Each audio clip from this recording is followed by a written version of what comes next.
La femme l'a humilié sans savoir qu'il était son patron millionnaire, et son attitude a choqué tout le monde. Le ciel de Lyon, en ce lundi matin, portait une nuance pâle et douce, comme s'il tentait de tamiser la tension de la journée qui commençait. Pierre Moreau, vêtu d'un costume gris trop large et d'une chemise blanche légèrement froissée, franchit les portes vitrées de la société d'architecture Morel & Associés. Il avançait d'un pas calme, presque effacé, son regard détaillant avec discrétion les lignes épurées de la réception, le mobilier ultramoderne et les employés qui traversèrent le hall d'un air affairé. Personne ne se retourna. Il n'était, aux yeux de tous, qu'un nouveau stagiaire parmi d'autres, un visage de plus dans une entreprise trop pressée pour s'en souvenir. Pourtant, sous cette allure modeste, se cachait une vérité explosive. Pierre était en réalité le nouveau directeur général de l'entreprise.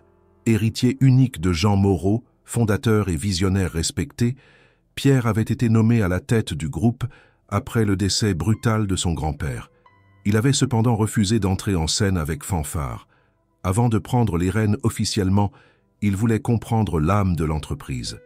Non pas celle qu'on expose dans les rapports de performance, mais celle que l'on respire dans les couloirs, que l'on murmure autour de la machine à café, que l'on cache dans les regards fuyants des employés invisibles. Il voulait observer sans filtre, tester sans prévenir, écouter sans être écouté. L'accueil fut impersonnel. Une jeune assistante lui indiqua d'un geste où déposer ses affaires. Il reçut un badge temporaire avec une étiquette imprimée à la hâte « Pierre M, stagiaire ». On lui donna un bureau excentré face à un mur nu, loin des fenêtres et des réunions importantes. Il s'y installa sans protester, sortant de sa sacoche un carnet noir et un stylo à plumes dont l'élégance contrastait avec le reste de son apparence. Dès les premières heures, Pierre nota les silences plus que les mots. Il perçut l'atmosphère tendue, les regards méfiants entre collègues, les sourires mécaniques dès qu'un supérieur approchait. Il observa les dynamiques de pouvoir, les bavardages éteints dès que les portes se refermaient, les rituels de hiérarchie non écrits. Et il comprit vite, ici, l'architecture n'était pas qu'une affaire de bâtiments, c'était une guerre de territoires humains. Il ne tarda pas à entendre parler de Camille Dufresne. Responsable d'équipe dans le département stratégique, elle était redoutée autant qu'admirée. On chuchotait son nom avec prudence, comme s'il portait en lui une promesse d'avancement ou une menace de chute. Pierre la croisa brièvement dans l'ascenseur, sans qu'elle ne le remarque. Elle tapait furieusement sur son téléphone, parlant à voix basse, les sourcils froncés. Elle portait un tailleur bleu nuit parfaitement ajusté, des escarpins vernis et un parfum boisé qui la précédait dans les couloirs. Son autorité se lisait dans sa démarche, dans sa manière de ne jamais sourire sans raison. À midi, Pierre mangea seul au réfectoire, sur une table en coin, pendant que les autres stagiaires se regroupaient autour de conversations légères. Il les salua d'un geste poli, mais n'insista pas. Ce qu'il cherchait n'était pas l'intégration, mais l'observation. Il nota les regards fuyants de certains employés à l'approche de leurs supérieurs, les silences gênés lorsque quelqu'un évoquait les décisions du nouveau conseil. Le nom de Jean Moreau semblait avoir été rapidement rangé dans les archives de la mémoire collective. L'après-midi, Pierre assista à sa première réunion d'équipe. Une séance longue et monotone, dirigée par un chef de projet sans charisme, dont les PowerPoints étaient plus décoratifs qu'informatifs. Il s'efforça de rester attentif, prenant des notes, posant une question discrète sur un point de méthodologie. On lui répondit avec un haussement d'épaule. Il savait que les prochains jours seraient révélateurs. L'entreprise était comme un organisme vivant, et il lui fallait en comprendre les organes invisibles, les flux silencieux, les douleurs cachées. Il ne chercherait pas à séduire, ni à briller. Il serait le témoin, l'œil caché, la présence que l'on oublie jusqu'au moment crucial, et ce moment approchait, lentement, inévitablement. La matinée suivante, Pierre arriva de nouveau avant l'heure. Il s'installa à son modeste bureau, plaça son carnet à gauche, ouvrit son ordinateur portable et consulta le calendrier interne, tentant de repérer les projets actifs. À 8h30 précise, les portes de l'ascenseur s'ouvrirent et cette fois, elle entra. Camille Dufresne. Elle avançait avec la détermination d'un chef militaire, ses talons claquant sur le parquet avec une régularité presque métronomique. Ses dossiers sous le bras, elle lançait des ordres brefs à un assistant qui peinait à la suivre. Tous se redressèrent sur son passage. Un silence poli remplaça les conversations informelles. Même les plus anciens employés modérèrent leur ton à son approche. Elle incarnait le pouvoir dans sa version la plus directe. visible, tranchante et sans place pour l'erreur. Camille passa près de Pierre sans ralentir, mais en tournant la tête légèrement.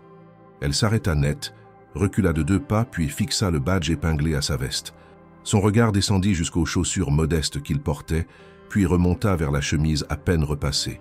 Elle croisa les bras, jaugea un instant et, avec un sourire dédaigneux, l'interpella devant tout le monde. « C'est vous, le nouveau stagiaire ?» demanda-t-elle, la voix tranchante, presque amusée. « Pierre, c'est ça. » Il hocha la tête sans se lever, la salua avec simplicité. « Oui, madame. Pierre Moreau. » Le ton humble, sans emphase, sembla presque l'irriter davantage. Elle fronça les sourcils. « Vous avez trouvé ce costume où? Dans un vide-grenier » fit-elle en ricanant légèrement. « Vous savez que l'image est essentielle ici, n'est-ce pas? On ne vend pas des plans à 3 millions d'euros avec un col déformé et un air de garçon de bibliothèque. » Autour d'eux, certains collègues ricanèrent, d'autres se raidirent. Personne ne bougea. La hiérarchie était claire, et nul ne voulait devenir la cible suivante. Pierre resta impassible, les mains croisées sur ses genoux, les yeux fixés sur elle. Aucune expression sur son visage, mais un éclat précis dans son regard, comme s'il enregistrait chaque mot. Camille s'approcha encore, regarda l'écran de son ordinateur. « Qu'est-ce que vous faites là? Vous avez reçu une mission. Ou vous attendez que le génie de l'architecture vous tombe dessus comme par miracle? »« J'observe les projets en cours pour comprendre les dynamiques, » répondit-il calmement. Elle éclata de rire. « Les dynamiques? On vous a envoyé ici pour faire des photocopies, pas pour comprendre les dynamiques. C'est pas un séminaire de développement personnel, c'est un cabinet d'architecture, » fit-elle en appuyant ses mots avec une ironie calculée. Elle fit alors un pas en arrière, le regard toujours fixé sur lui, puis lança à voix haute assez fort pour que plusieurs entendent. « On a déjà assez de médiocrité dans cette boîte sans y ajouter des stagiaires philosophes. Faites ce qu'on vous dit, restez à votre place. Et avec un peu de chance, on oubliera votre présence. » Puis elle tourna les talons et reprit sa route, ses dossiers sous le bras, laissant derrière elle un silence pesant. Pierre resta assis, la colonne vertébrale droite, les mains toujours croisées. Son visage ne trahissait rien, mais ses yeux, eux, conservaient cette lueur fixe et inébranlable, une froideur discrète, une patience de verre. Dans les heures qui suivirent, les regards fusèrent vers lui. Certains collègues vinrent timidement lui proposer de l'aide, une manière maladroite de compenser la violence de l'humiliation publique. Mais Pierre refusa poliment. Il ne voulait pas d'intervention superficielle. Il voulait la vérité nue, non les gestes de façade dictés par la culpabilité collective. À midi, il retourna au réfectoire. Les tables étaient presque pleines, mais une chaise vide restait à l'écart, qu'il occupa sans hésiter. Les conversations autour étaient animées. Personne ne lui adressa la parole. Il mangea en silence, écoutant, notant mentalement les sujets qui revenaient, les tensions entre départements, les délais irréalistes, les plaintes à peine voilées sur les décisions de la direction. Une atmosphère de peur latente, déguisée sous des sourires mécaniques. Dans l'après-midi, Pierre croisa Camille à nouveau dans un couloir. Elle parlait au téléphone, en anglais, avec un accent parfait, débit rapide, efficacité tranchante. Elle lui jeta un bref regard, puis détourna les yeux comme s'il n'existait pas. Pierre continua sa route comme s'il n'avait rien vu. Mais intérieurement, une pièce s'était déjà déplacée sur son échiquier. Il comprit alors qu'elle ne se contentait pas d'être une figure d'autorité dure. Elle incarnait un système entier, un modèle basé sur la performance affichée, la domination par l'humiliation, la soumission par la peur. Elle n'avait pas seulement moqué un stagiaire. Elle avait affirmé son pouvoir devant tous, renforcé la hiérarchie, rappelé les règles invisibles du jeu. Ici, seuls les forts survivent, et les faibles se taisent. Mais Pierre n'était pas faible. Il avait juste choisi pour l'instant de ne pas répondre. Il n'était pas là pour gagner une bataille d'ego, mais pour étudier un terrain, observer les cartes, les joueurs, les règles tacites. Et si Camille croyait qu'elle avait déjà défini qui il était, elle ne faisait que révéler ce que elle était devenue. Un pur produit de la culture qu'il avait justement l'intention de transformer. En fin de journée, seul dans un bureau vide, Pierre relut ses notes. Il ne ressentait ni colère ni vexation, juste une lucidité froide. Il savait que le temps jouerait pour lui.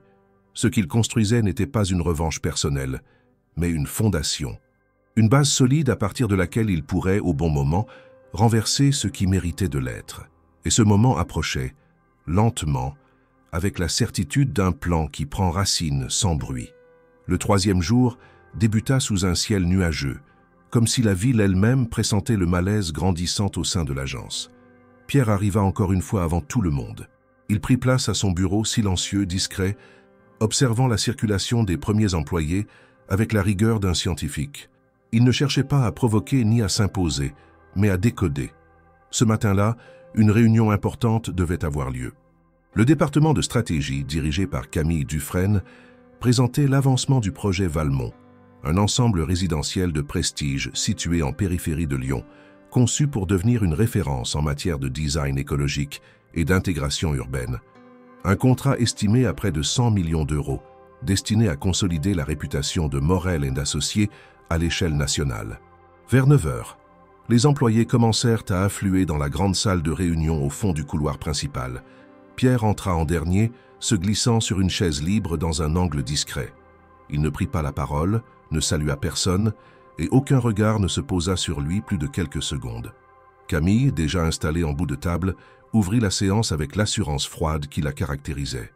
Son tailleur beige contrastait avec les tons neutres de la pièce, et ses slides défilaient avec une fluidité millimétrée. Tout était millimétré chez elle, sa posture, son débit, même ses silences calculés. Pendant la présentation, Pierre suivit attentivement chaque mot, chaque graphique, chaque projection financière. Mais à mesure que les minutes s'écoulaient, son regard se fixa sur une série de plans techniques, affichés brièvement à l'écran. Il fronça les sourcils. Quelque chose clochait. Une incohérence entre les courbes de niveau du terrain et les structures proposées. Un détail infime mais lourd de conséquences.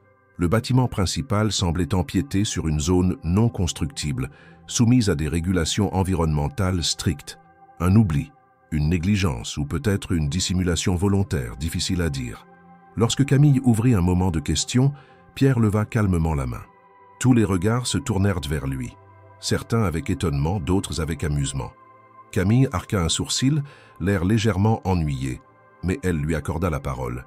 Il me semble qu'il y a une divergence entre les plans de masse et les contraintes topographiques de la zone sud-ouest du terrain. La section D ne respecte pas le retrait imposé par le plan d'urbanisme local, dit-il d'un ton posé. Le silence fut immédiat. Camille cligna des yeux, surprise, avant de rire brièvement, comme pour détendre l'atmosphère. « Ah, notre stagiaire a décidé de jouer les experts. C'est touchant, vraiment. Mais je vous rassure, tout cela a été validé par nos architectes principaux et notre cellule juridique. Vous pouvez ranger vos inquiétudes dans votre sac de stage. » Quelques rires étouffés fusèrent autour de la table. Pierre ne répondit pas. Il ne se défendit pas. Il se contenta d'un léger hochement de tête, baissant les yeux vers son carnet. Mais intérieurement, il avait noté deux choses. D'abord, que personne n'avait pris le temps de vérifier ses dires. Ensuite, que le malaise sur le visage d'un des architectes à l'autre bout de la table confirmait qu'il avait touché juste. Camille reprit la parole, visiblement satisfaite de son autorité restaurée. Si nous devions remettre en question tout ce que dit un stagiaire, nous n'irions pas très loin. Concluons cette réunion avant de tomber dans l'amateurisme. La présentation continua, mais un changement subtil s'était produit. Plusieurs membres de l'équipe évitaient désormais de croiser le regard de Pierre. Certains semblaient nerveux, d'autres franchement gênés. La tension flottait dans l'air, imperceptible pour ceux qui n'y prêtaient pas attention, mais lourde pour celui qui en avait été la cible. Quand la séance prit fin, Camille passa devant lui sans un mot. Elle évitait même de le regarder. Une stratégie de déni classique. Mais Pierre, lui, ne comptait pas oublier. Il n'avait pas besoin d'avoir raison aujourd'hui. Il lui suffisait que la vérité existe, quelque part, silencieuse, en attente d'un moment propice. Dans l'après-midi, il retourna au document du projet Valmont via l'intranet interne. Les plans étaient là, les relevés topographiques aussi. Il confirma son observation. La structure empiétait bien sur une zone réglementée. Il prit des captures d'écran, les sauvegarda discrètement dans un dossier crypté de son ordinateur personnel. Il n'agirait pas tout de suite. Il ne voulait pas d'un scandale impulsif, mais d'un levier stratégique. Un peu plus tard, alors qu'il traversait le couloir vers la salle des maquettes, il surprit une conversation entre deux employés dans l'encadrement d'une porte entrebâillée. Ils parlaient de bas, mais il entendit suffisamment pour comprendre que le projet Valmont en interne était source de controverses. Plusieurs architectes avaient signalé des failles, mais avaient été ignorés ou réaffectés à d'autres tâches. L'équipe avait été remodelée à la hâte autour de Camille, qui imposait son rythme et ses choix sans contradiction tolérée. Pierre s'éloigna sans bruit. Il ne voulait pas être vu. Il ne voulait pas que l'on sache qu'il écoutait. Son pouvoir pour l'instant résidait dans l'ombre. Le soir venu, il resta plus tard que d'habitude. Il attendit que le dernier étage se vide, puis retourna à la salle de réunion. Il consulta les impressions laissées sur la table, les notes griffonnées, les fiches oubliées. Il récupéra un plan à noter à la main, où les zones litigieuses avaient été grossièrement contournées avec un surligneur rouge. Un signe clair que l'erreur n'était pas un simple oubli. C'était connu, délibérément ignoré. Il rangea le document dans son sac, puis quitta le bâtiment sans un bruit. En traversant le parking désert, il releva les yeux vers le dernier étage, où les bureaux de la direction restaient plongés dans l'obscurité. Bientôt, il y serait. Pas en conquérant, mais en témoin. Pas pour détruire, mais pour reconstruire. Et il savait que chaque humiliation, chaque ricanement, chaque erreur volontaire comme celle qu'il venait de découvrir, formait une couche de plus dans le dossier silencieux qu'il constituait. Un dossier qui, le moment venu, parlerait pour lui. Le jeudi matin, l'air semblait plus épais que les jours précédents. Les murs de verre du bâtiment laissaient passer une lumière blafarde, presque clinique, qui accentuait la froideur ambiante. Pierre était à son poste dès 7h45. Carnet ouvert, regard attentif. Rien dans son attitude ne montrait de changement depuis l'humiliation qu'il avait subie 2 jours plus tôt, ni de la tension qu'il avait discrètement exposée lors de la réunion sur le projet Valmont. Pourtant, dans les couloirs, les conversations semblaient plus courtes, les sourires forcés. L'écho de son intervention n'était pas mort. Même si Camille avait voulu minimiser l'incident, certains employés s'interrogeaient déjà sur la précision de ses propos. La certitude n'était pas encore là, mais le doute avait fait son entrée. À 10 heures précises, un message apparut sur l'écran de son ordinateur. « Camille Dufresne souhaite vous voir dans son bureau. Aucun détail, aucune formule de politesse. » Pierre se leva sans un mot, referma son carnet et se dirigea vers l'aile ouest du 5e étage. Le couloir menant au bureau de Camille était silencieux. Les portes closes, les stores tirés. Il frappa une fois, puis entra lorsque la voix autoritaire de Camille répondit brièvement. Elle était debout, dos à la fenêtre, les bras croisés. Sur son bureau, aucun dossier, aucune feuille. Juste un téléphone portable tourné face contre bois. Cela annonçait une conversation qui ne visait ni la productivité, ni l'analyse professionnelle. « Fermez la porte », ordonna-t-elle sans se retourner. Pierre obéit. Il resta debout, attendant qu'elle prenne la parole. Elle pivota lentement, les yeux déjà chargés d'un reproche feutré. « Je vais être directe, dit-elle. Ce que vous avez fait pendant la réunion du projet Valmont est inacceptable. » Il ne répondit pas. Il ne la quittait pas des yeux, mais son visage restait parfaitement neutre. Ce n'est pas votre rôle de poser des questions, encore moins de pointer du doigt des erreurs que vous ne comprenez même pas. Ce genre d'intervention nuit à la cohésion de l'équipe, à l'image du service et à mon autorité. Vous comprenez ce que je dis ? Il acquiesça lentement. Je comprends. Elle s'approcha alors, contournant le bureau, s'asseyant sur le bord, les bras toujours croisés, penchés légèrement vers lui. Je vais vous dire une chose, Pierre. Vous avez été pris ici parce que notre politique nous impose un quota de stagiaires. Ni pour vos compétences, ni pour votre CV qui est, permettez-moi, d'une pauvreté affligeante. J'ai vu passer des profils bien plus intéressants que vous. Elle marqua une pause, scrutant sa réaction. Toujours aucun mot, aucune émotion apparente. Ce genre d'erreur, poursuivit-elle, dans une entreprise sérieuse, ça mène à un licenciement. Mais comme vous êtes en stage, je vais faire preuve de clémence. Ce sera un avertissement, et un seul. Vous restez à votre place. Vous faites ce qu'on vous dit. Vous ne posez pas de questions. Vous ne parlez pas dans les réunions. Vous êtes ici pour apprendre, pas pour jouer les petits chefs. Est-ce que c'est clair ? Pierre prit une seconde avant de répondre. C'est parfaitement clair. Mais son ton, loin d'être soumis, était d'une neutralité inquiétante. Il n'était pas vaincu. Il acceptait momentanément. Camille, déroutée par ce calme sans faille, fronça légèrement les sourcils. « Bien », conclut-elle. « Alors retournez à votre poste et faites en sorte qu'on n'entende plus parler de vous jusqu'à la fin de votre contrat. Parce qu'au moindre écart, vous êtes dehors. Et croyez-moi, je n'aurai pas à lever le petit doigt pour justifier cette décision. » Pierre se retourna, ouvrit la porte et sortit sans un mot. Il descendit lentement les escaliers au lieu de prendre l'ascenseur. Non pas parce qu'il avait besoin de réfléchir, mais parce qu'il voulait rester en mouvement, éloigné des regards, éviter les questions. De retour à son bureau, il s'assit, alluma son écran, mais ne tapa rien. Il se contenta de relire ses notes des jours précédents. Chaque détail, chaque mot. Il ne ressentait ni humiliation, ni peur, ni colère. Il avait prévu ce genre de réaction. Camille suivait le schéma attendu. Contrôle par la peur, légitimation de l'abus sous couvert de hiérarchie, annihilation des voix discordantes. Elle était la caricature exacte du pouvoir mal orienté. Et chaque mot qu'elle avait prononcé, chaque menace déguisée, chaque humiliation savamment dosée, allait enrichir ce qu'il construisait patiemment.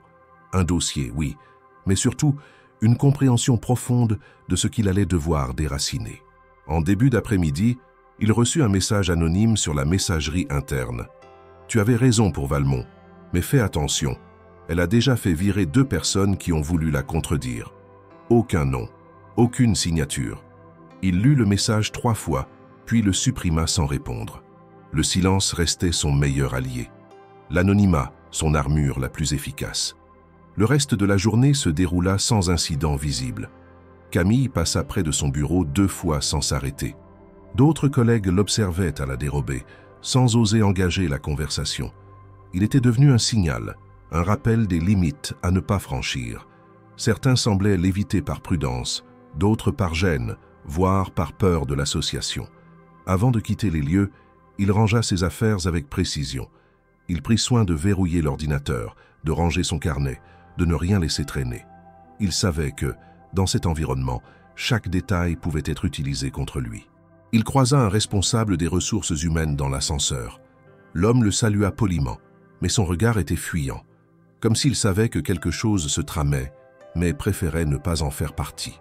En sortant du bâtiment, Pierre leva les yeux vers les étages supérieurs, là où bientôt il ne serait plus seulement spectateur. La menace de Camille n'avait rien changé à sa posture. Au contraire, elle avait confirmé ce qu'il soupçonnait déjà. Ce système ne se réformait pas de l'extérieur. Il devait l'affronter de l'intérieur, pièce par pièce. Et chaque mot entendu ce jour-là, chaque regard détourné, chaque silence complice, n'était pas une défaite. C'était une promesse de ce qui allait venir. Le vendredi, l'ambiance dans l'open space avait légèrement changé. Ce n'était pas une rupture visible, ni un basculement évident, mais une tension diffuse, presque imperceptible, qui glissait dans les regards et les silences. Les événements de la veille, bien que passés sous silence officiellement, avaient laissé des traces. On murmurait dans les couloirs. On s'arrêtait de parler quand Pierre passait. Les rires, auparavant naturels, étaient désormais mesurés, comme s'il craignait de franchir une limite invisible. Pierre, quant à lui, conservait son calme. Son attitude n'avait pas changé. Il arrivait toujours le premier, prenait place à son bureau avec la même rigueur et notait méthodiquement les éléments du jour. Il ne cherchait pas la confrontation, mais chaque action, chaque échange nourrissait sa compréhension de l'entreprise.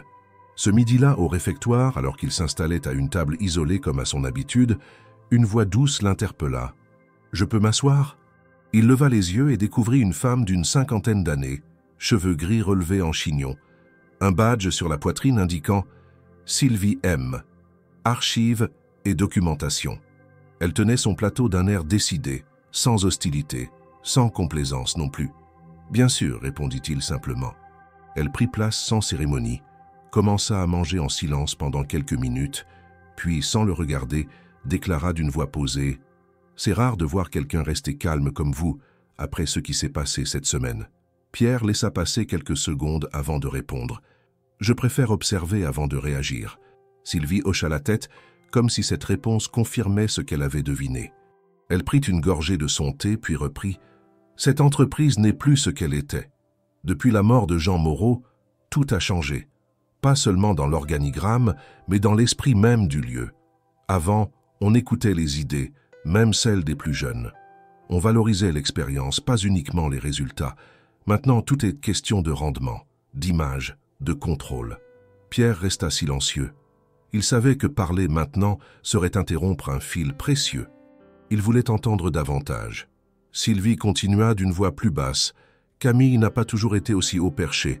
Elle est arrivée comme beaucoup d'autres, compétente, ambitieuse. Mais elle a compris très vite comment fonctionnait le pouvoir ici. Elle a su qui flatter, qui ignorer, qui éliminer. Elle a monté les échelons à une vitesse suspecte. Quand Jean est mort, il y avait d'autres profils plus expérimentés pour prendre la tête de l'équipe stratégie. Mais c'est elle qu'on a nommée. Pas à cause de son talent, mais à cause de ses alliances. Elle savait s'adapter aux nouveaux conseils, plus jeunes, plus tournés vers le profit. Et surtout, elle savait faire taire ceux qui posèrent des questions. Elle marqua une pause, puis planta son regard dans celui de Pierre. Faites attention à elle. Ce n'est pas juste une chef exigeante. C'est une femme qui sait écraser sans laisser de traces. Elle a une mémoire longue et une rancune tenace. Vous semblez bien informé, dit Pierre calmement. Sylvie eut un sourire amer. 22 ans dans cette maison. J'en ai vu passer des arrivistes, des stratèges, des prometteurs. Mais elle a compris qu'il ne fallait pas seulement grimper. Il fallait verrouiller chaque échelon derrière soi. Ce qu'elle a fait avec méthode. Elle baissa les yeux vers son plateau. Moi, j'ai fini aux archives. C'est tranquille. Je ne dérange personne, et personne ne vient fouiller là où on enterre les mémoires. Pierre resta un instant sans bouger. Ses mots, simples, résonnaient avec ce qu'il avait déjà observé. Camille n'était pas une simple opportuniste. Elle avait méthodiquement assis son autorité en remodelant son environnement à son image. Et cette transformation n'avait pas eu lieu uniquement au sommet. Elle s'était infiltrée dans les habitudes, les peurs, les silences. « Vous pensez que l'esprit de l'entreprise peut encore changer ?» demanda-t-il presque comme une hypothèse. Sylvie haussa les épaules. « Je pense que ça dépend de qui tient les rênes. Tant qu'on confond charisme avec arrogance, innovation avec précipitation et loyauté avec soumission, non. Mais il suffirait d'un changement bien placé pour faire tomber tout ce château de cartes. » Pierre ne répondit pas. Il acquiesça doucement, puis reprit sa fourchette. Le reste du repas se passa dans un silence tranquille. Il sentait chez Sylvie une lucidité rare, forgée par les années, mais surtout par la désillusion. Et cette lucidité valait davantage que toutes les présentations de Camille. En quittant la cafétéria, il se retourna vers elle. « Merci pour votre sincérité. » Elle lui répondit sans détour. « Faites-en bon usage. » L'après-midi, il s'absorba dans l'analyse de plusieurs projets passés de l'équipe stratégie. Il voulait comprendre comment Camille avait consolidé sa position. Il repéra rapidement une tendance. Ces dossiers étaient souvent présentés comme des succès, mais plusieurs projets avaient été remaniés en dernière minute, parfois grâce à l'apport d'autres départements non crédités. Elle savait détourner l'attention, dissimuler les failles et prendre le mérite des réussites collectives. Il consulta aussi les archives internes, s'attardant sur les changements d'organigramme des 3 dernières années. Les départs volontaires étaient nombreux, en particulier dans les niveaux intermédiaires de gestion. Le renouvellement du personnel avait été intense, presque suspect. Il croisa des noms qu'il ne connaissait pas et d'autres que Sylvie avait peut-être vus disparaître dans l'ombre. Le soir venu, avant de quitter le bureau, il relut ses notes. Une phrase de Sylvie revenait en boucle. Verrouiller chaque échelon derrière soi. C'était exactement ce qu'il constatait. Camille ne voulait pas seulement gravir.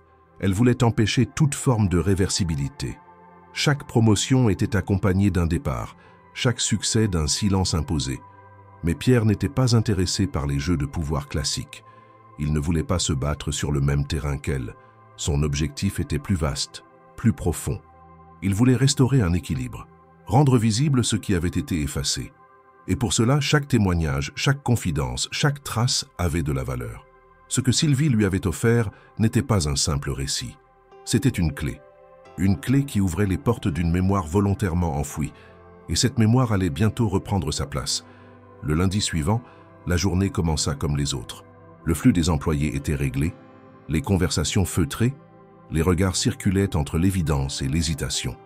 Le badge « Pierre M, stagiaire » pendait toujours à sa veste, comme un accessoire calme et discret, tandis que Pierre s'installait une fois de plus à sa place excentrée, carnet en main. Il avait pris l'habitude d'arriver anticipé. De cette position, il observait les rituels, les portes qui s'ouvraient, les discussions rapides autour du distributeur de café, les sourires précautionneux lorsque la porte de la directrice d'équipe s'ouvrait. Rien ne semblait avoir changé en surface depuis l'avertissement de la veille. Pourtant, sous la surface, les courants avaient commencé à se déplacer. Vers 10 heures, un silence inhabituel s'installa dans le service. Le message, celui que nul n'attendait, se propagea comme une onde discrète. Un courrier électronique confidentiel, adressé initialement au cercle restreint de l'équipe de direction de la stratégie, était allé se perdre plus largement. Il apparaissait dans la messagerie de l'ensemble des employés, incluant les assistants, les architectes juniors, les stagiaires. Le sujet ? Retour interne, dirigeants anciens et obsolètes. Dans le corps du mail, on lisait des critiques acerbes à l'encontre de l'ancienne direction, des remarques dédaigneuses envers certains collaborateurs qui n'avaient pas su évoluer, des allusions à un futur modernisé en excluant les faibles et des reproches voilés envers ceux qui avaient osé poser des questions. Le ton était méprisant, calculé, confidentiel. Et maintenant il trônait sans crier gare dans les boîtes de réception de tous. Pierre fut parmi les premiers à prendre connaissance du contenu. Il était assis, la main droite tenant le stylo au-dessus de son carnet, la gauche sur la souris. Il lut le message sans bouger, sans respirer par excès. Ses yeux parcoururent chaque ligne, notant l'adresse, le temps d'envoi, les signatures masquées. Il releva le nom avec lequel l'email avait été envoyé, C. Dufresne. Sans doute la même personne qui l'avait humilié et menacé. Il ne bougea pas. Il enregistra chaque mot, chaque ton, chaque faute d'orthographe. Le silence autour de lui se renforça, comme si l'entreprise avait été figée, stoppée par ce mail trop honnête, trop brutal, trop irréfléchi pour un envoi destiné à rester privé. Immédiatement, les regards se tournèrent vers lui. Pierre demeura immobile, calculant. Plusieurs de ses collègues semblaient hésitants. Certains revenaient sur leur écran. Le mail avait une certaine viralité dans le micro-monde de l'agence. Les assistants l'avaient déjà lu. Les architectes l'avaient déjà partagé entre eux. Le mot « humiliation » venait à l'esprit de ceux qui l'avaient déjà vécu. La phrase « stratégie tyrannique » revenait à ceux qui l'avaient été témoins. Les rires gênés, les silences tendus, les feuilles raturées dans les réunions, tout semblait trouver une justification dans ce mail accidentel.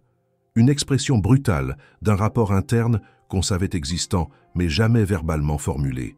Puis, inexorablement, la réaction monta. L'email fut l'objet de murmures dans les couloirs, de chuchotements dans les salles de pause. Jeunes et plus expérimentés échangèrent des regards chargés. On comprit que ce document ne serait pas effacé facilement. Et pourtant, officiellement, rien ne changea. Le service de direction fit preuve d'une rapidité surprenante à démentir. Invité à l'effort collectif, rappeler que la société doit avancer unie et envoyer un message interne recommandant la discrétion et maturité. Ce dernier message effaça la signature d'origine, mais n'apparut pas dans la boîte de réception des stagiaires. Une différence subtile, significative. Quant à Camille Dufresne, elle ne fit aucun commentaire public immédiat. Elle poursuivit ses activités avec la même posture assurée. 2 dossiers sous le bras, l'expression inchangée. Mais dans les réunions suivantes, quelques regards l'évitèrent. Le mail avait ouvert une brèche. Il avait montré que le pouvoir qu'elle exerçait ne provenait pas seulement d'un talent brut, mais d'une stratégie manipulatrice. Cela n'effaça pas son contrôle, loin de là, mais il le rendit visible. Le tabou interne avait été cassé. Pierre, lui, resta silencieux. Il ne fit aucun commentaire. Il n'envoya aucun message. Il n'ébruita pas ce qu'il avait découvert. Il conserva le mail dans un fichier crypté, ajoutant à son dossier chaque interaction qui venait confirmer ce qu'il savait déjà. Les promotions fondées sur la loyauté, les erreurs couvertes par des excuses mécaniques, les voix écrasées sous la peur du départ. Il avait la preuve que ce n'était pas uniquement une question de performance, mais de suppression du conflit, de contrôle du silence. Il ajouta alors cette nouvelle donnée aux autres. Le dossier grandissait. Dans les heures qui suivirent, il observa la posture des employés. Quelques-uns vinrent vers lui, timidement, lui demandant s'il avait lu. Il répondit par un hochement simple. Aucun mot. Un silence convenu. Ce silence devint un langage. Il signifiait « oui, je prends note. Non, je n'agirai pas encore ouvertement, mais je ne me détournerai pas non plus. » Le message s'était diffusé. Il ne pourrait plus être renvoyé dans l'ombre. Le soir apporta son lot de conséquences discrètes. Pierre décida de rester un peu plus tard. Il sortit sa lampe personnelle, installant un faisceau silencieux sur son carnet. Il relut chaque jour antérieur, chaque note prise depuis son arrivée. Il structura ses observations par thème: l'humiliation publique, la menace implicite, le contrôle du silence, la circulation erratique des projets. Il inséra le mail comme pivot. Il avait désormais un élément tangible à associer à ce qu'il ressentait depuis le début. Il rédigea une page de résumé, qu'il imprima et garda dans un dossier protégé. Il ne voulait pas qu'on l'impute à un oubli, à une erreur de stagiaire. Il voulait que chaque preuve soit claire, irréfutable, accessible au moment opportun. Quand il quitta l'immeuble, il resta un instant dans le hall désert, le badge à la main, puis le rangea dans sa poche. Il s'engagea vers la sortie, le nez rivé au compteur de temps. Il n'était pas encore le directeur, il n'avait encore rien officiellement déclenché. Mais l'entreprise avait désormais un témoin, un acteur invisible, mais présent. La faille était ouverte, et elle ne se refermerait pas. Son rôle n'était pas terminé. Il allait laisser le système se découvrir lui-même, se fissurer dans ses propres contradictions. Et dans ce silence maîtrisé, Pierre sentit que l'équilibre avait changé. Rien d'explosif, rien d'éclatant, juste un glissement, une pente imperceptible, mais suffisante pour que l'inévitable commence. Les jours qui suivirent l'incident de l'email furent marqués par un curieux mélange de nervosité contenue et de routine obstinée. Les équipes tentèrent de faire comme si de rien n'était, mais le mal était fait. Une ligne avait été franchie. Un espace avait été créé où la vérité, d'habitude comprimée sous des sourires institutionnels, avait trouvé un moment d'expression brute. Même ceux qui faisaient semblant de ne pas l'avoir lu se comportaient différemment. Camille Dufresne continuait de circuler avec son assurance habituelle, mais son regard trahissait une vigilance accrue. Elle observait les conversations prolongées, les échanges entre collègues qu'elle jugeait autrefois insignifiants. Elle avait compris que quelque chose lui échappait. Pierre, quant à lui, redoubla de discrétion. Il ne modifia rien à ses habitudes. Il arrivait tôt, notait ses observations dans son carnet, participait aux tâches secondaires avec la même rigueur. Il savait que l'heure n'était pas encore venue d'agir frontalement. Il fallait tisser, relier, renforcer. Son objectif désormais était clair, créer un réseau d'informations, capter la confiance de ceux que Camille avait ignorés, ceux que la direction n'écoutait jamais, ceux dont la parole n'avait jamais franchi les murs opaques de la hiérarchie. Ce n'était pas un complot, c'était une opération de vérité. Il commença par un jeune architecte du nom de Mehdi, souvent relégué à des tâches subalternes malgré son diplôme prestigieux. Pierre l'avait vu à plusieurs reprises proposer des idées pertinentes en réunion, toujours étouffé par les responsables plus anciens. Un matin, au réfectoire, Pierre s'assit à côté de lui, sans introduction formelle. « J'ai relu les plans de ton projet sur la zone de Perrache. Il y avait une idée intéressante sur la gestion des espaces communs. Tu pourrais me parler davantage de ton concept ?» Surpris, puis flatté, Mehdi ouvrit peu à peu la parole. Pendant 30 minutes, il expliqua, dessina, commenta. Pierre n'interrompit jamais. Il notait, hochait la tête, posait des questions précises. Cette écoute patiente et respectueuse était rare dans l'agence. Mehdi, jusque-là marginalisé, sentit pour la première fois qu'on considérait son travail sérieusement. Le lendemain, ce fut Clara, une dessinatrice technique expérimentée mais constamment effacée par des supérieurs plus jeunes et plus bruyants. Pierre l'aborda sans détour, lui demandant des détails sur un plan qu'il savait incomplet. Elle fut d'abord méfiante, puis touchée par la pertinence de ses remarques. En 2 semaines, Pierre avait établi une série de liens solides avec plusieurs employés souvent invisibles dans les processus de décision. Il écoutait, notait, comprenait. Jamais il ne parlait de Camille, jamais il ne critiquait ouvertement. Il collectait, reliait, analysait. Pendant cette même période, il constitua un dossier parallèle. Les documents internes qu'il jugeait incohérents, les présentations retouchées à la dernière minute, les comptes rendus falsifiés pour masquer des erreurs ou pour enjoliver les résultats. Il croisait ces informations avec les témoignages qu'il recueillait. Tout était structuré avec rigueur. Il n'y avait aucune émotion dans ce travail, seulement une exigence absolue de clarté.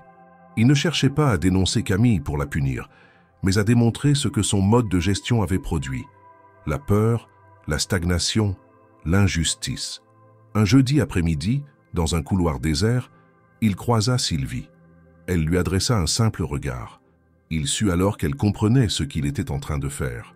Elle ne dit rien, mais lui tendit un petit document imprimé, une fiche de répartition des crédits d'équipe datant de 2 ans, où l'on voyait clairement que certaines primes avaient été attribuées à des collaborateurs absents des projets concernés.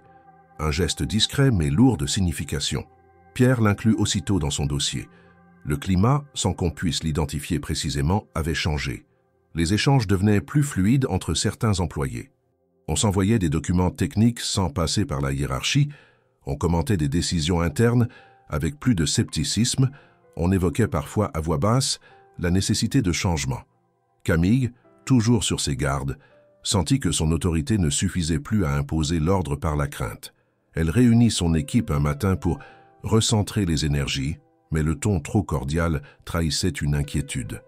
Elle savait que quelque chose échappait à son contrôle, mais elle n'en connaissait ni la nature ni la source. Pierre, pendant ce temps, continua son plan. Il n'était pas dans une démarche de vengeance. Il ne voulait pas rendre ce qu'il avait subi. Il voulait révéler une structure, mettre en lumière une logique de domination qui s'était incrustée dans les moindres recoins de l'entreprise. Il voulait offrir à ceux qui travaillaient réellement un espace où leurs paroles comptaient. Et pour cela, il fallait encore du silence, encore de la patience. Il organisa discrètement une série de rencontres informelles, sous prétexte de déjeuner entre stagiaires ou de pauses communes. Lors de ces moments, il écoutait les récits, toujours sans juger. Il ne promettait rien, ne se présentait jamais comme une solution. Il était un réceptacle, un catalyseur. C'est ainsi qu'il apprit que plusieurs projets récents avaient échoué non pas à cause des employés, mais à cause de décisions précipitées prises en haut, souvent par Camille elle-même. Ces échecs avaient été maquillés ou dissimulés derrière des stratégies de communication interne. Chaque détail s'ajoutait au dossier. Un fichier structuré, commenté, documenté. Lorsqu'il le relisait, Pierre ne voyait pas un acte de dénonciation. Il voyait un miroir. Un reflet fidèle de ce qu'était devenue cette entreprise. Un lieu où le pouvoir remplaçait le talent, où l'image prenait le pas sur la compétence, où la peur était le moteur principal de la performance. Et malgré la lourdeur de ce constat, il sentait qu'un basculement était possible. Il suffisait que les bonnes personnes sachent ce qui se passait réellement. Il suffisait que la façade soit ébranlée au bon moment, avec les bons mots, les bons faits. Mais pour cela, il fallait attendre encore un peu, observer les failles s'élargir, renforcer les liens tissés, préparer le terrain sans que personne ne le voie venir. Le plan n'était pas une stratégie de combat, c'était une reconquête, silencieuse, méthodique, imparable. Et il avançait. Ce lundi matin-là, la tension était palpable dans les couloirs. Les voix étaient plus basses, les pas plus rapides, les gestes plus nerveux. Le service stratégie entier semblait en état de mobilisation générale. On réimprimait des dossiers, on corrigeait des présentations à la dernière minute, on courait entre les bureaux avec des visages fermés. La raison de cette agitation était simple. Camille Dufresne devait présenter le projet Horizon, une proposition d'aménagement urbain à très grande échelle, destinée à séduire des investisseurs étrangers. Il s'agissait d'un tournant pour l'agence Morel & Associés, une opportunité de s'implanter durablement à l'international et de franchir une nouvelle étape dans son développement. Un enjeu décisif, un terrain de prestige. Camille avait mis toute son autorité dans la préparation de cette présentation.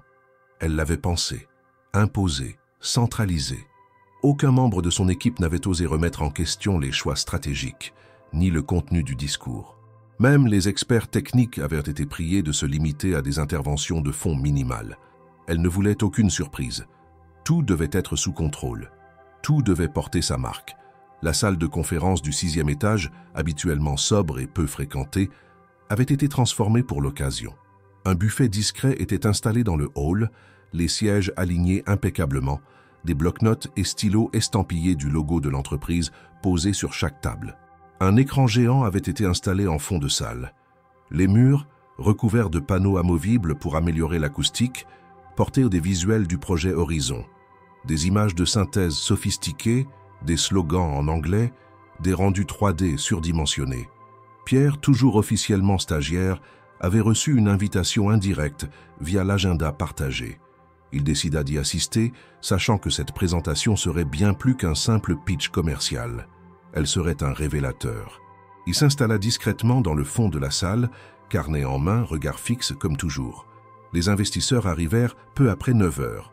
Un groupe cosmopolite, 2 Allemands, un Néerlandais, une Sud-Coréenne et un homme élégant en costume sombre, français, mais installé à Londres, ancien collaborateur de Jean Moreau et ami de longue date de la famille. Son nom, Marc Delarue. Camille le salua avec une courtoisie appuyée. mais il se contenta d'un sourire bref, distant. Lorsque la présentation débuta, tout semblait parfait. Camille prenait la parole avec assurance, son ton était maîtrisé, ses gestes précis. Elle parlait un anglais fluide, ponctué de formules accrocheuses. Elle déroulait les chiffres, les plans, les projections. Tout était orchestré à la seconde. Les premières diapositives s'enchaînaient sans heurts, les regards des investisseurs restaient concentrés. Mais après 20 minutes, Pierre nota un changement subtil dans l'atmosphère. Marc Delarue fronçait les sourcils. Il se pencha vers l'un de ses collègues et lui montra un passage du dossier imprimé qu'il tenait en main. Une discussion discrète s'engagea. L'homme d'affaires néerlandais consulta également ses notes, puis leva légèrement les sourcils. Camille poursuivait sans remarquer la faille. La faille, Pierre l'avait identifiée dès les premières secondes. La stratégie d'implantation urbaine présentée ne tenait pas compte d'une série de régulations environnementales spécifiques à la zone ciblée. Une erreur de cartographie. Elle avait ignoré un décret régional datant de moins d'1 an, interdisant certaines constructions sur une bande de terrain concernée par la phase 2 du projet. Il s'agissait d'un oubli majeur, aux conséquences juridiques lourdes. Pierre savait que cette erreur avait été signalée par un jeune analyste 1 mois plus tôt, mais que Camille avait balayé sa remarque d'un revers de main, considérant qu'aucun investisseur ne vérifierait ce détail avant la signature. Pourtant, ce matin-là, l'un d'eux l'avait fait. Quand Camille conclut sa présentation, un silence pesant s'installa. Puis Marc Delarue prit la parole, calmement. « Merci pour cette présentation, Madame Dufresne. C'était, dans l'ensemble, très complet. Cependant, j'aurais une question concernant la conformité du projet avec le décret régional numéro 652, adopté par la préfecture en mars dernier. Avez-vous intégré cet élément dans vos projections ?» Camille, visiblement prise au dépourvu, tenta de gagner du temps. « Nous avons bien sûr étudié toutes les régulations locales et ce décret ne concerne pas la parcelle visée par le développement central. À ma connaissance, à votre connaissance, répéta Delarue avec une pointe de scepticisme. Pourtant, selon les cartes du cadastre mises à jour en avril, la zone identifiée comme secteur B dans votre plan est bel et bien impactée. Cela change radicalement le phasage et le budget. Avez-vous prévu une alternative ?» Camille hésita. Le silence dans la salle s'épaissit. Un des ingénieurs présents tenta de prendre la parole, mais elle le coupa sèchement. « Il s'agit d'un point technique mineur, que nous pouvons corriger en ajustant les limites de construction. Rien de structurant pour le projet global. Mais la réponse ne convainquit personne. Les regards échangés, les notes prises à la hâte, les visages fermés, tout indiquait que la confiance venait de vaciller. Marc Delarue acquiesça lentement, puis se tourna vers l'un de ses collègues. « Très bien. Nous allons devoir étudier cela de plus près avant d'envisager la suite. Je propose que nous organisions une réunion interne à ce sujet, hors du cadre de cette présentation. » Camille hocha la tête, forçant un sourire, mais son masque s'était fissuré. Elle comprit qu'elle avait perdu l'initiative, que le projet qu'elle avait présenté comme une évidence venait d'être reclassé comme incertain, et que ce revirement s'était produit devant tous les regards qu'elle avait voulu impressionner. Pierre, depuis le fond de la salle, observa sans bouger. Il vit dans les gestes de Delarue qu'il avait reconnu l'erreur dès les premières minutes, mais qu'il avait volontairement attendu le bon moment pour la révéler. Ce moment calculé, silencieux, imparable. Il nota l'échange entre les investisseurs. Il comprit que quelque chose s'était enclenché. Pas une chute brutale, mais une remise en question méthodique.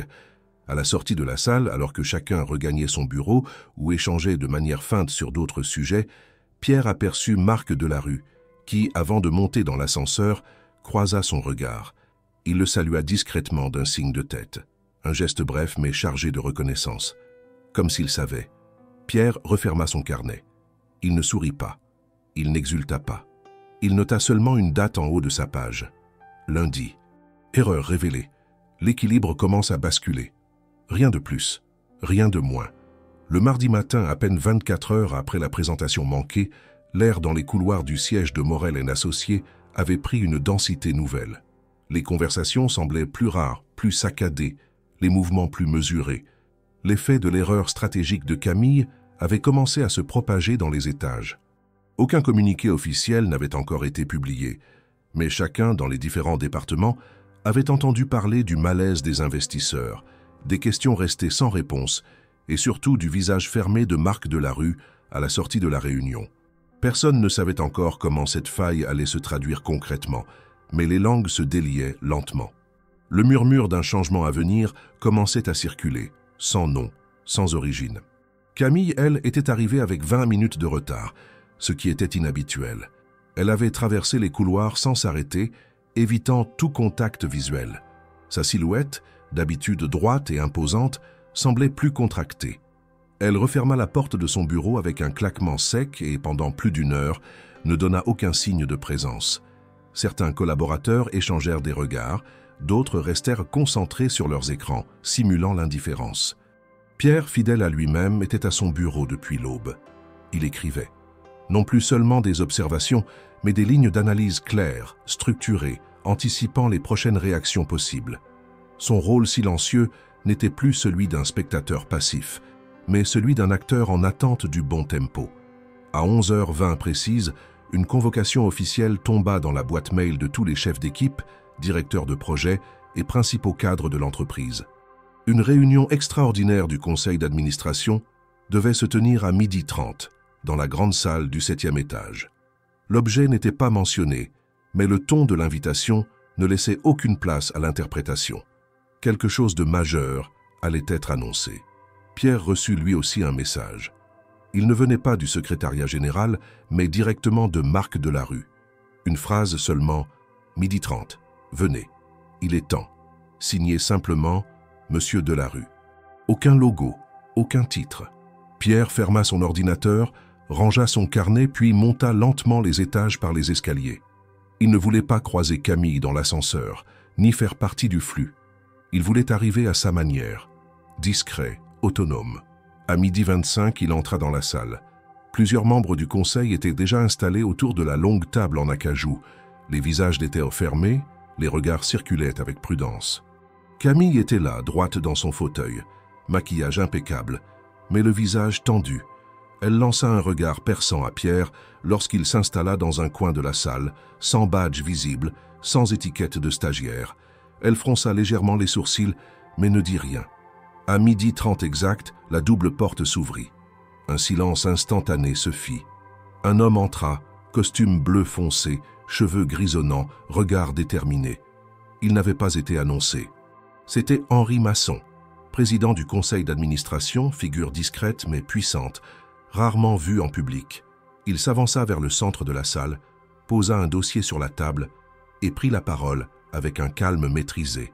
« Merci à tous d'être venus si rapidement. J'ai une annonce importante à faire qui modifiera dès aujourd'hui la direction de Morel & Associés. Le groupe entre dans une nouvelle phase.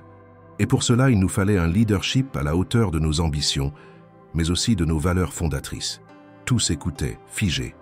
Comme vous le savez, Jean Moreau, notre fondateur, nous a quittés il y a quelques mois. Ce départ a ouvert une période de transition que nous avons assumée collectivement. Mais son testament, récemment rendu exécutoire, désignait formellement son successeur à la tête du groupe. Nous avons tenu cette information confidentielle jusqu'à présent, afin de respecter la volonté du fondateur et permettre une évaluation interne sans interférence. Camille avait cessé de respirer. Son visage perdit un ton. Elle comprenait. Aujourd'hui, je vous présente officiellement le nouveau président-directeur général de Morel & Associés, conformément au statut de succession validé par le Conseil et notifié au registre du commerce. Pierre Moreau, petit-fils de Jean Moreau, architecte diplômé, formé à l'étranger, revenu en France pour prendre la relève. Un murmure glacé parcourut la salle. Tous se tournèrent vers Pierre, encore assis au fond, toujours silencieux. Il se leva lentement, avança sans empressement vers la table principale, son regard posé sur chacun. Il ne souriait pas. Il ne triomphait pas. Il s'installait. Henri Masson reprit. Pierre a passé les dernières semaines au sein de l'entreprise sous une identité volontairement dissimulée. Il a observé nos processus, nos forces, nos failles. Il n'a informé personne, ni collaborateur, ni direction. Ce choix, discuté avec le conseil restreint, visait à permettre une évaluation sincère de notre fonctionnement réel. Ce n'était pas un test, c'était un diagnostic. Camille se redressa brusquement. « Vous saviez? Vous avez permis cette mascarade ?» » s'exclama-t-elle, la voix tremblante. Henri Masson la fixa impassible. « Vous saviez? Vous avez permis cette mascarade ?» » s'exclama-t-elle, la voix tremblante. « Vous saviez? Vous avez permis cette mascarade ?» » s'exclama-t-elle, la voix tremblante. « Henri Masson la fixa impassible. Ce n'était pas une mascarade, Madame Dufresne. C'était un acte de gouvernance, et aujourd'hui, les conclusions nous sont évidentes. Pierre prit enfin la parole. Sa voix était calme, ferme. Je n'ai pas cherché à piéger qui que ce soit. Je suis venu comprendre. Et j'ai vu. J'ai vu des talents oubliés, des idées étouffées, des décisions prises sans consultation. J'ai vu des gens brillants muselés par la peur. Ce n'est pas le projet que mon grand-père a porté pendant 30 ans. Ce n'est pas l'entreprise que je veux diriger. Un silence total. Je remercie ceux qui ont eu le courage de rester sincères. Et je tends la main à ceux qui veulent construire, vraiment. Pour les autres, le temps de l'illusion est terminé. Camille voulut parler, mais aucun son ne sortit. Son corps demeura rigide, son regard perdu. Le choc était trop grand. Elle venait de comprendre l'ampleur de son erreur. L'homme qu'elle avait rabaissé, ignoré, humilié, n'était pas un simple stagiaire sans ambition. C'était le véritable héritier, celui qui, dès maintenant, tenait les rênes de tout. Henri Masson conclut la réunion, annonçant une série de rencontres bilatérales dans les jours suivants pour réorganiser la structure exécutive. Il salua Pierre avec sobriété, puis quitta la salle. Les membres du conseil sortirent un à un. Seule Camille resta assise, figée. Pierre la regarda encore une fois, sans haine, sans satisfaction. Puis il tourna les talons, quittant la salle sans dire un mot de plus. Le voile était levé. L'équilibre avait changé de camp, définitivement. La nouvelle de la nomination officielle de Pierre Moreau à la tête de Morel & Associés s'était répandue à la vitesse d'un feu dans une forêt sèche. Les couloirs, d'habitude régis par une hiérarchie rigide, avaient été soudainement saisis d'un déséquilibre. Personne ne savait exactement comment se comporter. Certains se taisaient, d'autres spéculaient.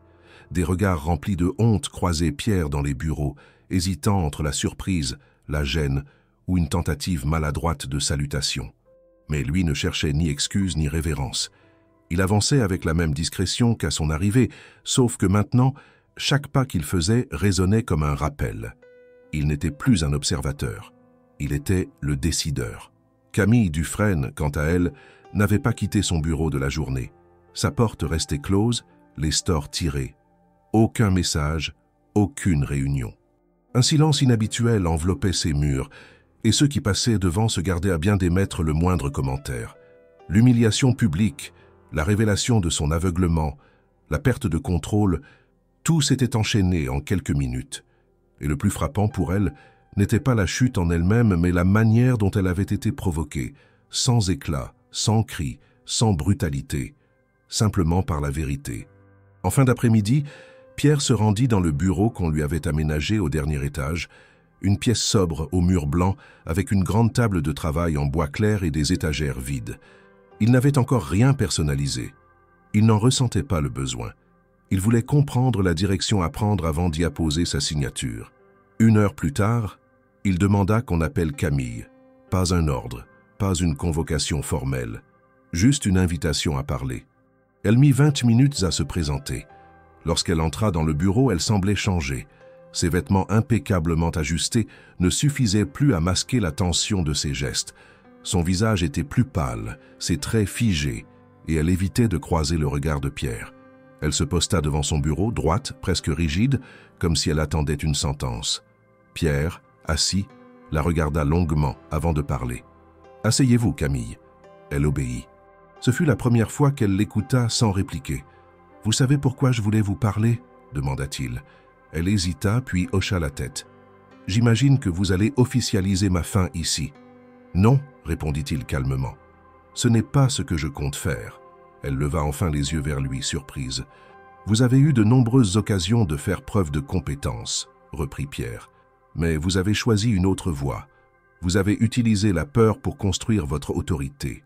Vous avez imposé le silence là où vous auriez pu cultiver l'écoute. Et surtout, vous avez oublié que les gens sont plus que des chiffres et des titres.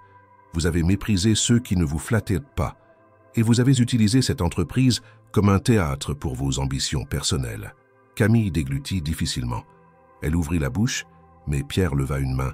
« Laissez-moi finir. » Il se redressa légèrement, appuyant chaque mot avec une clarté contrôlée. « Ce que je vous reproche le plus, ce n'est pas votre ambition.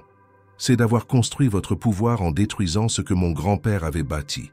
Il croyait en la transmission, en la parole partagée, en la force collective. Vous avez transformé tout cela en un système de domination. Vous avez institutionnalisé le mépris. Elle baissa les yeux, visiblement atteinte. « Je n'ai jamais voulu, » commença-t-elle. « Ce que vous avez voulu importe peu à ce stade. Ce qui compte, c'est ce que vous avez fait. » Un long silence s'installa. « Et maintenant ?» murmura-t-elle. « Vous allez me renvoyer? Faire de moi un exemple ?» Pierre inspira lentement. Il se leva, fit quelques pas, puis se tourna vers elle. « Non, je ne vais pas vous renvoyer. Ce serait trop facile. Et je ne suis pas venu ici pour répéter vos méthodes. Ce que je vais faire, c'est vous transférer. Vous serez muté à l'agence de Marseille, une filiale que nous sommes en train de restructurer. Là-bas, vous serez sous la direction d'un responsable local. Vous n'aurez aucun pouvoir décisionnel au départ. Vous devrez faire vos preuves, gagner votre place, comme n'importe quel collaborateur. » Camille sembla suffoquée. Son visage se crispa. « Vous m'humiliez. Non, je vous donne une chance, une vraie. Pas celle d'imposer, mais celle d'apprendre, de recommencer. » Elle secoua la tête, incapable de parler. « Je vous ai écouté parler de moi comme d'un stagiaire insignifiant, » continua Pierre. « Je vous ai vu ridiculiser des collaborateurs devant leur père. J'ai observé comment vous contrôliez par la peur et l'insécurité. J'aurais pu vous exposer publiquement. J'aurais pu vous anéantir par une simple décision du conseil. Mais je crois encore que les gens peuvent changer. Pas tous, mais vous peut-être. » Elle le regarda, les yeux humides. Elle voulut répondre, se défendre, mais aucun mot ne vint. « Ce transfert prendra effet dès lundi prochain. Vous aurez une semaine pour préparer votre départ. Vous resterez salarié du groupe avec le même contrat, mais sans les avantages que vous aviez ici, et je vous conseille de réfléchir à ce que vous ferez de cette seconde chance. » Camille se leva lentement. Elle n'avait plus d'orgueil, plus de repartie. Elle semblait vide. Pierre resta debout, le regard fixé sur elle. « Je ne vous souhaite pas du mal, mais je n'ai pas confiance en vous pour ce que nous devons construire ici. Ce que vous représentiez appartient au passé. » Elle hocha la tête sans mot, puis se dirigea vers la porte. Avant de sortir, elle s'arrêta, la main sur la poignée. « Je ne vous ai pas reconnu. C'était mon erreur. Et je l'ai payé. »« Non, » répondit Pierre. « Vous avez commencé à payer. Mais c'est à vous de décider si ce sera une chute ou une reconstruction. » Elle quitta la pièce. Pierre resta seul, les mains croisées dans le dos. Il savait que cette confrontation n'était pas un aboutissement, mais une étape. Une première fissure réparée. Le reste viendrait. Le vrai travail ne faisait que commencer. Le lendemain matin, les couloirs du siège de Morel et d'Associés avaient retrouvé leur agitation habituelle. Mais l'atmosphère restait différente. L'annonce de la nomination officielle de Pierre comme PDG, la révélation de son identité et surtout la confrontation avec Camille s'était propagée dans toute l'entreprise comme un souffle de réinitialisation. Les employés, d'abord prudents, commençaient à observer les premiers signes de changement. On attendait un licenciement, une mise à l'écart brutale, une vengeance peut-être. Beaucoup s'attendaient à ce que Camille soit renvoyée sur le champ comme une mesure exemplaire, comme un signal fort du nouveau pouvoir en place. Mais au lieu de cela, la rumeur circulait. Elle avait été transférée.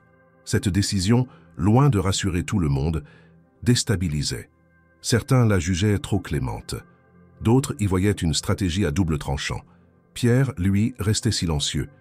Il n'expliqua pas ses choix, il n'émit aucun commentaire. Il se contenta de travailler, d'observer, d'installer progressivement une nouvelle manière de gouverner.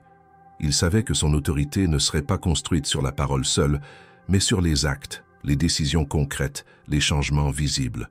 Camille, de son côté, avait reçu officiellement son ordre de mutation. Elle devait se présenter à la filiale de Marseille dès le lundi suivant. Aucun discours d'adieu, aucune cérémonie. Elle fit ses cartons dans un silence glacial. Même les collègues qui lui étaient auparavant les plus fidèles gardèrent une distance prudente. Il n'y avait plus d'alliance, plus de jeux politiques à préserver.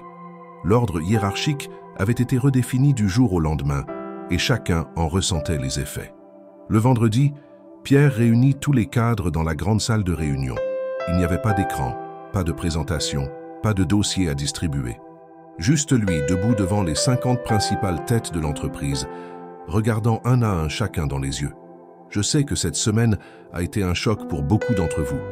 Certains se sont sentis trahis, d'autres soulagés.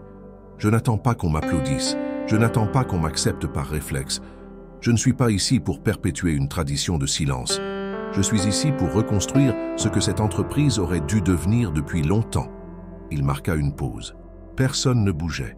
Le silence était total. Je ne crois pas aux révolutions spectaculaires. Je crois au travail, à la rigueur, à la transparence, à l'intelligence collective. Ceux qui veulent suivre ce chemin auront toute ma confiance. Ceux qui préfèrent continuer à gérer dans l'ombre, à imposer par la peur, peuvent partir dès maintenant. Personne ne sera humilié, mais tout le monde devra changer. Il conclut simplement. Le transfert de Camille n'est pas une sanction, c'est une épreuve. Et une mise à l'épreuve. Je crois que certains peuvent encore apprendre, même ceux qui ont failli. Il remercia tout le monde et quitta la salle. Pas d'effet de style, pas de discours fleuve, mais chaque mot avait été pesé, chaque silence rempli de sens. Après son départ, le brouhaha ne revint pas. Chacun retourna à ses activités, marqué par ce qu'il venait d'entendre. Dans les jours qui suivirent, les effets de cette décision se firent sentir. Le climat au sein des équipes commença à évoluer. Les réunions furent plus ouvertes. Les idées circulèrent avec moins de censure. Certains collaborateurs jusque-là muets prirent la parole. Des projets anciens, étouffés ou abandonnés furent ressortis des tiroirs. Et Pierre commença à rencontrer personnellement chaque employé, quel que soit son poste. Lors de ces entretiens, il posait des questions simples. Qu'est-ce qui vous empêche de faire mieux votre travail? Quelle idée a été refusée sans raison? Qu'est-ce qui, selon vous, devrait changer en premier? Il notait sans corriger, sans juger. Ces échanges, bien que brefs, provoquèrent un véritable électrochoc. Pour la première fois depuis longtemps, les employés sentaient que leur voix avait un poids, que leur vécu comptait. Parallèlement, Pierre mit en place un audit discret sur les projets récents, non pour punir, mais pour comprendre les mécanismes internes de sabotage, les défauts structurels, les erreurs normalisées. Il ne cherchait pas des coupables, il cherchait des causes. Cette différence essentielle fut rapidement perçue. L'idée que le changement serait réel, mais sans violence gratuite, s'imposa. Au sein du conseil d'administration, certains s'inquiétèrent de cette approche peu conventionnelle. On lui reprocha son manque de communication stratégique autour de ses décisions. Il répondit simplement que la stratégie viendrait des résultats, pas de l'image. Il refusa toute campagne de repositionnement, tout changement de slogan ou de charte graphique. Pour lui, la transformation devait être interne avant d'être visible. Camille, depuis Marseille, resta silencieuse. Aucune plainte, aucune tentative de justification. Elle se présenta dans la nouvelle agence avec un ton plus sobre, une attitude plus réservée. Elle accepta les directives de son supérieur local. Elle exécuta les tâches demandées. Personne ne savait encore si elle allait changer ou si elle attendait juste son heure. Mais à Lyon, sa figure avait cessé d'être centrale. Elle n'était plus qu'un nom parmi d'autres. Et Pierre, au fil des jours, imposait une autre forme de leadership, sans hausser le ton, sans effacer le passé, sans chercher les projecteurs. Juste en écoutant, en corrigeant, en structurant. Il reconstruisait par l'exemple, par la rigueur et par la constance. La décision de ne pas détruire Camille avait surpris. Mais elle avait aussi posé les bases d'une nouvelle logique, celle d'un pouvoir qui ne cherche pas à dominer, mais à responsabiliser. Et dans une entreprise aussi abîmée que celle qu'il venait d'hériter, c'était sans doute le geste le plus fort qu'il pouvait poser. Dès la deuxième semaine de la nouvelle direction, quelque chose de concret changea dans l'ère de Morel et Associés. Ce n'était pas un changement brutal, spectaculaire ou théâtral. Il s'agissait plutôt d'un ajustement progressif, d'une transformation méthodique, comme si chaque élément de l'entreprise reprenait lentement sa juste place. Le silence oppressant qui régnait auparavant dans les bureaux était peu à peu remplacé par une énergie plus fluide, plus ouverte. On commençait à entendre des rires discrets, des échanges spontanés, des idées lancées sans peur immédiate de réprimande. Les collaborateurs ne regardaient plus constamment par-dessus leur épaule lorsqu'ils parlaient. Et surtout, les stagiaires, les assistants, les techniciens, ceux qui jusque-là semblaient invisibles, avaient retrouvé une voix. Pierre n'avait pas modifié la structure hiérarchique de l'entreprise du jour au lendemain. Il n'avait pas non plus instauré de nouvelles règles massives. Il avait simplement changé la manière dont les décisions étaient prises. Chaque projet en cours fut soumis à une double lecture. D'une part, celle des responsables habituels, et d'autre part, celle des employés impliqués dans l'exécution. Il réunit ces deux lectures, exigeant que toute nouvelle décision stratégique tienne compte des retours techniques et humains. Cette simple méthode transforma le fonctionnement interne. Dans les réunions, ceux qui ne parlèrent jamais furent invités à prendre la parole. Pierre les écoutait attentivement, reformulait leurs idées, les intégrait dans les décisions. Cela créa un choc culturel. Certains cadres intermédiaires, habitués à imposer leur vue sans opposition, tentèrent de conserver leur posture. Mais très vite, ils comprirent que les règles avaient changé. Les employés ne craignaient plus de poser des questions. Le climat de peur s'était brisé. L'un des premiers projets à bénéficier de cette dynamique nouvelle fut justement celui qui avait connu l'erreur stratégique de Camille, Horizon. Au lieu de l'abandonner, Pierre proposa de le retravailler collectivement. Il convoqua une équipe transversale, mêlant juniors, seniors, techniciens, concepteurs et même des membres du service juridique. Ensemble, ils révisèrent chaque section du plan, identifièrent les failles, proposèrent des solutions alternatives. Ce travail, accompli en moins de 2 semaines, permit de reformuler le projet en respectant les réglementations locales et en améliorant la conception initiale. Ce nouveau document fut envoyé aux investisseurs, accompagné d'une lettre signée de Pierre, dans laquelle il assumait l'erreur précédente et présentait la démarche corrective comme un exemple de transformation managériale. La réponse des investisseurs fut immédiate. Impressionnés par la réactivité, la transparence et la qualité du nouveau plan, ils confirmèrent leur engagement. Ce succès fut accueilli avec un mélange de soulagement et de fierté par les équipes internes. Pour la première fois depuis longtemps, un projet collectif était salué sans que le mérite ne soit capté par un seul nom au sommet. Parallèlement, d'autres petits changements contribuèrent à modifier l'ambiance générale. Pierre insista pour que chaque département ait des réunions mensuelles d'évaluation non hiérarchiques, dans lesquelles les membres pouvaient s'exprimer librement sur ce qui fonctionnait et ce qui ne fonctionnait pas. Il encouragea aussi les propositions d'optimisation, même les plus modestes. Un système anonyme de suggestions fut mis en place, et à la surprise générale, de nombreuses idées pertinentes en émergèrent. Certaines furent adoptées immédiatement, d'autres furent soumises à débat. Dans tous les cas, les auteurs furent remerciés personnellement, qu'ils soient assistants administratifs ou ingénieurs. L'effet de cette dynamique sur la productivité fut rapidement visible.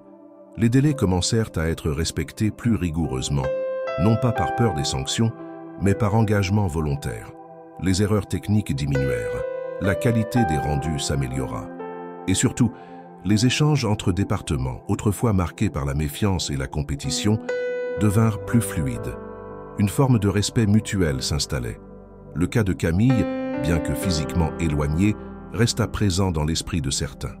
On observait avec curiosité son évolution depuis la filiale de Marseille. Les premiers retours indiquaient qu'elle respectait les consignes, qu'elle assumait ses fonctions sans excès d'autorité. Mais à Lyon, plus personne ne parlait d'elle comme d'une figure d'autorité. Son nom avait cessé d'incarner la peur. Il devenait un symbole de ce que l'entreprise avait dépassé. Pierre, quant à lui, refusait toujours les honneurs. Il n'organisait pas de réunions autour de sa personne, n'exigeait pas de rapports exagérément flatteurs. Il répondait aux courriels en temps voulu, se montrait disponible sans être envahissant, précis sans être sec. Il incarnait une autorité discrète mais constante. Certains cadres expérimentés furent désorientés par cette approche, mais les plus lucides comprirent rapidement que c'était la seule manière durable de restaurer la confiance. À la fin du mois, lors de la réunion générale, Pierre monta brièvement sur scène, sous la lumière blanche d'un projecteur, et s'adressa à l'ensemble de l'entreprise. « Nous avons traversé une période difficile, dit-il. Nous avons tous été témoins de dysfonctionnements que nous avons parfois laissés s'installer. Ce que nous construisons maintenant ne dépend pas de moi seul. Il dépendra de chacun. Je ne suis pas ici pour faire de la magie. Je suis ici pour vous écouter et rendre visibles vos compétences. Si chacun d'entre vous s'autorise à parler, à proposer, à corriger, alors nous irons loin. Pas plus vite, mais plus loin. Ensemble. » Il descendit ensuite sans attendre d'applaudissements. Mais la salle, longtemps restée figée dans une culture de distance et de retenue, se leva d'un même mouvement, dans un silence ému, comme si une digue invisible venait de céder. L'entreprise ne brillait pas encore. Elle n'était pas redevenue une référence dans son secteur. Mais elle avait retrouvé quelque chose de plus essentiel encore, une direction. Et dans ce renouveau, chaque employé sentait à nouveau que sa place n'était plus soumise à la peur, mais au mérite et à la parole partagée. Quelques mois plus tard, l'agence Morel & Associés affichait un visage entièrement renouvelé. La transformation enclenchée par Pierre Moreau n'était plus un frémissement discret dans les couloirs ou un ajustement ponctuel dans les méthodes de travail. Elle était devenue une réalité visible, mesurable, presque palpable. Les murs des salles de réunion n'étaient plus les théâtres de confrontations feutrées entre départements, mais des espaces de débat concrets. Les employés, quelle que soit leur ancienneté ou leur poste, participaient aux décisions, proposaient des idées, prenaient des initiatives. Les anciens rituels de peur avaient disparu, remplacés par une dynamique où la compétence et l'engagement reprenaient le dessus sur les jeux politiques et les rapports de force. La réputation externe de l'entreprise avait, elle aussi, changé de ton. Les partenaires, fournisseurs, clients et institutions locales notaient tous un repositionnement clair. Non pas en termes d'image marketing, mais en profondeur. Le ton des échanges était plus direct, plus humain. Les délais étaient respectés, les réponses techniques plus précises. Les équipes semblaient réellement investies. Plusieurs anciens clients, qui avaient abandonné l'agence après des conflits internes ou des erreurs de gestion, revinrent frapper à la porte. Ils furent reçus avec simplicité, sans fanfare, et découvrirent une structure mieux organisée, plus respectueuse, plus efficace. Pierre, fidèle à sa ligne de conduite, ne s'était pas placé en vedette de ce redressement. Il continuait à mener les réunions comme un coordinateur plus que comme un patron, interrogeant avant de trancher, redistribuant les responsabilités, refusant les compliments individuels. Lorsqu'un projet réussissait, il félicitait toujours les équipes sans jamais signer seul le succès. Lorsqu'un problème surgissait, il en assumait publiquement la responsabilité, même si la faute avait été collective. Cette posture, rare, produisait un effet inverse à ce qu'avaient connu les équipes sous l'ère Camille. Au lieu de fuir la responsabilité, les collaborateurs la revendiquaient. On ne se cachait plus, on s'exprimait. Un jour, Pierre fut contacté par une grande revue économique spécialisée dans la gouvernance d'entreprise. On lui proposa une interview sur les transformations internes qu'il avait menées depuis sa nomination. Il hésita d'abord, puis accepta à condition de ne citer aucun nom, de ne livrer aucune anecdote à sensation et de recentrer la discussion sur les principes de gestion qu'il considérait essentiels. L'entretien fut publié dans l'édition de décembre. Intitulé « Réparer sans bruit, l'art de diriger autrement », l'article présentait Pierre comme un dirigeant atypique, discret, formé à l'écoute active, au discernement progressif et à la rigueur silencieuse. Il y parlait de ses premiers jours comme simple stagiaire, de son choix d'entrer sans titre pour observer les rouages de l'entreprise de l'intérieur, de son constat douloureux sur la culture managériale précédente et de son engagement à ne pas répondre par la vengeance mais par la refondation. Ses propos frappèrent par leur clarté. Il y parlait d'humilité comme outil de commandement, de la puissance du collectif sur les décisions individuelles, de l'importance de rendre visibles les invisibles. Il affirmait que le pouvoir ne doit pas effrayer pour exister, mais créer un espace de responsabilité partagée. Il disait avoir appris plus en quelques semaines d'observation silencieuse qu'en des années de théorie. Et il conclut l'interview avec une phrase simple : « La confiance ne se commande pas, elle se gagne. Et parfois, elle se reconstruit. » L'article fit le tour des réseaux professionnels. Il fut partagé dans des cercles de direction, dans des écoles de management, dans des groupes de réflexion sur la gouvernance. Beaucoup le saluèrent comme un manifeste sobre, mais efficace sur une autre façon d'exercer le pouvoir. Mais l'écho le plus inattendu vint d'ailleurs.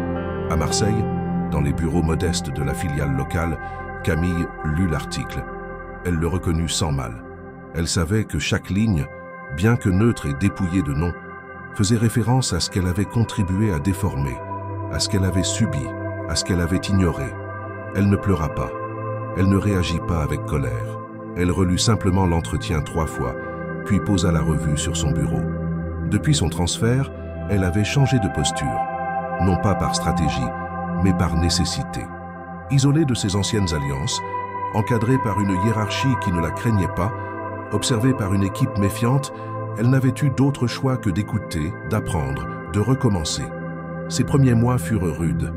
Elle fit des erreurs, se heurta à des réticences, affronta le mépris de ceux qu'elle aurait jadis ignorés.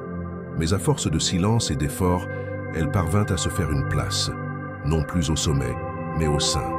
On la respectait désormais, non pas pour ce qu'elle imposait, mais pour ce qu'elle apportait. La lecture de l'article ne fut pas une punition pour elle, ce fut un miroir. Elle comprit que Pierre n'avait jamais eu besoin de l'écraser pour prendre sa place. Il avait simplement choisi une autre voie, et ce choix qu'elle avait méprisé jadis avait fini par s'imposer. À Lyon, Pierre continua son travail. Il ne commenta jamais publiquement les réactions à l'article. Il poursuivit ses rencontres, ses ajustements, ses observations. Mais une chose était désormais claire pour tous. L'époque où le pouvoir s'exerçait par le mépris était révolue. Et cette certitude, bien plus que toutes les sanctions, avait produit un changement profond. L'histoire de cette transformation ne serait probablement pas enseignée dans les écoles de commerce comme un cas spectaculaire. Elle ne ferait pas l'objet d'un documentaire. Elle ne serait pas adaptée en série. Mais pour ceux qui l'avaient vécue de l'intérieur, elle resterait une leçon durable, sur la patience, sur l'écoute, et sur la force tranquille de ceux qui préfèrent bâtir là où d'autres ont détruit.